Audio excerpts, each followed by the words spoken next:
আজি বৰভাগ প্ৰেছ ক্লাবৰ উদ্যোগত বিশিষ্ট কবি তথা অসমীয়া প্ৰতিদিন কাকতৰ বৰভাগৰ সংবাদদাতা মাননীয় জন্মীৰাম দাসক ৰাজ্য চৰকাৰে সাংবাদিক পেঞ্চন স্বীকৃতি দিলে আৰু এই স্বীকৃতি মৰ্মে আমি বৰভাগ প্ৰেছ ক্লাবে তেখেতক আদৰণি জনোৱাৰ উদ্দেশ্যে এখন সভা অনুষ্ঠিত কৰোঁ। আজিৰ সভাত উপস্থিত থাকে মন্ত্ৰী প্ৰযোজক হিচাপে উপস্থিত থাকে গুৱাহাটী উচ্চ ন্যায়ালয়ৰ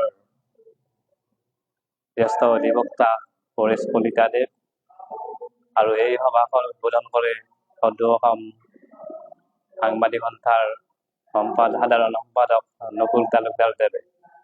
সভাত সদৌ নলবাৰী জিলা ছাত্ৰ সন্থাৰ সাধাৰণ সম্পাদক অমৰজ্যোতি মহন্ত, লোক নিৰ্মাণ বিভাগৰ সহকাৰী কাৰ্যবাহী অভিযন্তা কিশোৰ কুমাৰ কলিতা আৰু যুৱ নেতা পৰাগ চৌধুৰীৰ উপস্থিত থাকি সাৰুৱা ভাষণ দিয়ে। আৰু লগতে আমাৰ এই সভাখনত অঞ্চলটোৰ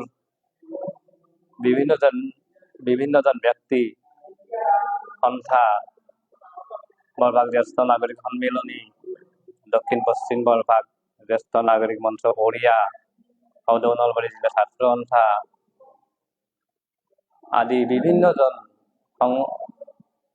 জ্যেষ্ঠ নেতা, নাগৰিক আৰু সন্থাই অংশগ্ৰহণ কৰি আমাক এই সভাখনৰ সুযোগ বঢ়ায়। ধন্যবাদ।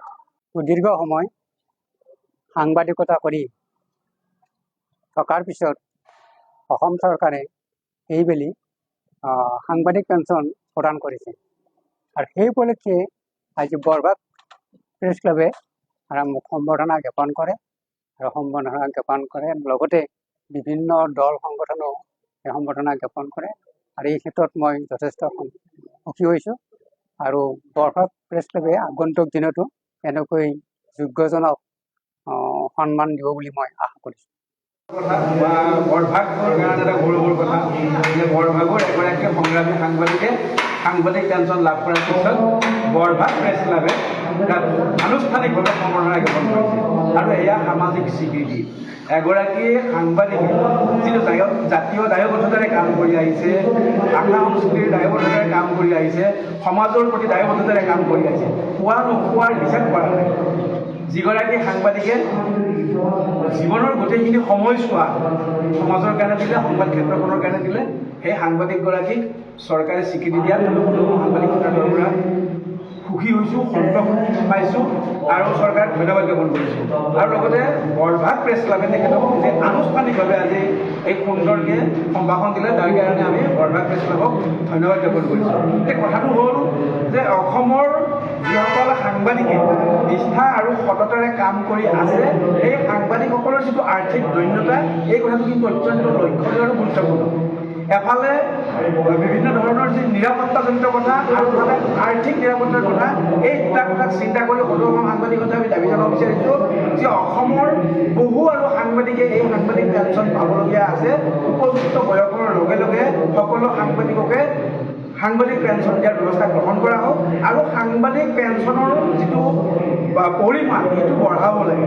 কাৰণ গোটেই সাংবাদিকসকলে জীৱন জুৰি যিটো সাংবাদিক পেশাটোৰ লগত জড়িত হৈ আছে, তাৰ পিছত পৰিয়ালটো চলাই নিবলৈ যথেষ্ট কষ্টৰ সন্মুখীন হ'বলগীয়া হয়।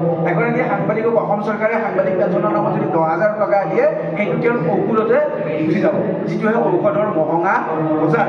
গতিকে আমি অসম চৰকাৰক দাবী উত্থাপন কৰিব বিচাৰিছোঁ অতি কমেও 25,000 টকাকৈ এই সাংবাদিক পেঞ্চন দিয়াৰ ব্যৱস্থা কৰিব লাগে। সাংবাদিক পেঞ্চনটো 25,000 টকালৈকে বঢ়াব লাগে। কাৰণ দেখিবলৈ পোৱা যায় যে এখন জিলাত ক'ৰবাত 2জন বা 3জনকহে সাংবাদিক পেঞ্চন দিয়া হয়, তাকো 2 বছৰ বা 3 বছৰ গেপ থাকে।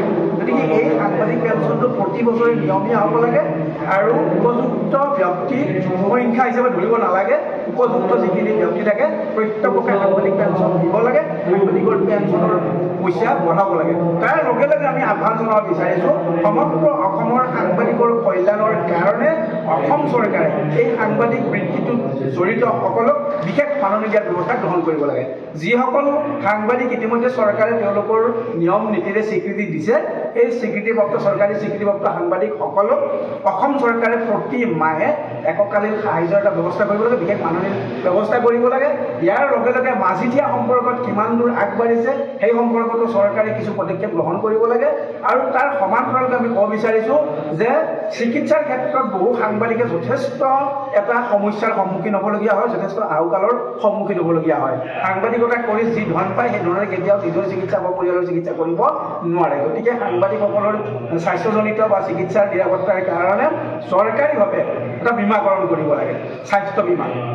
ইতিমধ্যে BTADত সেই কথাটো আৰম্ভ হৈছে। গতিকে অসম চৰকাৰে অসমত যিমান সাংবাদিক আছে এই সাংবাদিকসকলৰ 50 লাখ টকাৰ এটা স্বাস্থ্য বীমা কৰাৰ কাৰণে মই এটা আহ্বান জনাইছোঁ।